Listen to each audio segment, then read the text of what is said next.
Hello, everyone. Welcome to another middle of the week. And here we are. It is June. Summertime has arrived. I hope you're doing great. I hope you are feeling good, and I hope that you are enjoying some of this beautiful weather that we're having.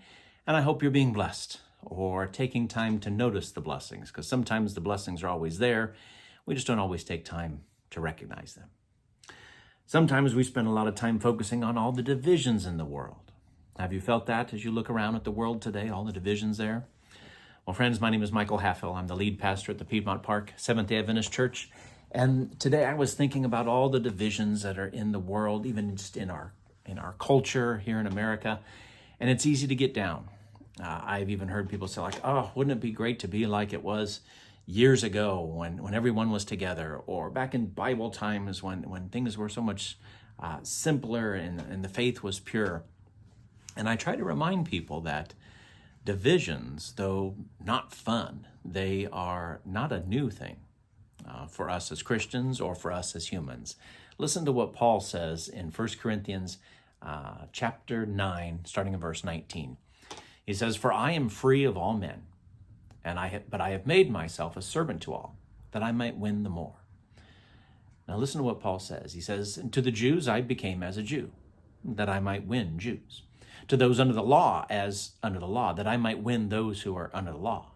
To those who are without the law, then I became as those without the law, not being without law toward God, but under law toward Christ, that I might win those who are without the law. To the weak I became as the weak, that I might win the weak. I become all things to all men, that I might by all means save some. Now this I do for the gospel's sake, that I might be a partaker of it with you." So Paul's saying a lot here, and he's not talking about being fake. He's not like, oh, I'm going to pretend to be like this to these people, and then when I'm with these people, I'll pretend like this. He wasn't saying that. In fact, other place in the Bible, Paul actually got on Peter for doing something like that, for showing partiality.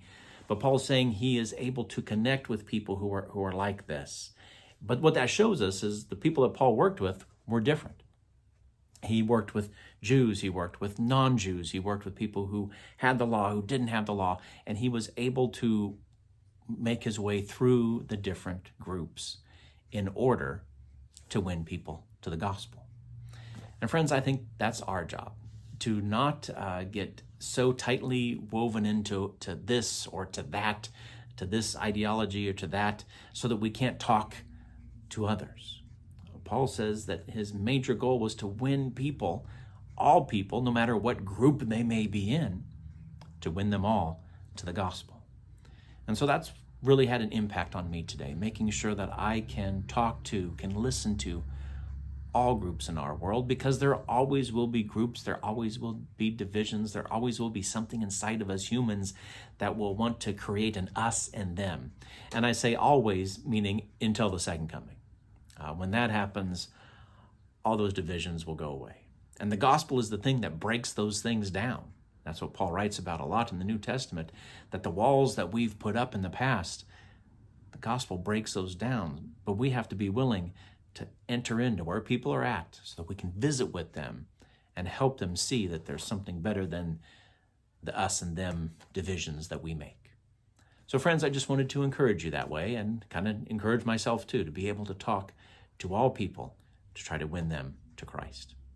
Friends, have a great rest of your week. Enjoy this summertime, and I hope you'll join us for worship this coming Saturday here at Piedmont Park.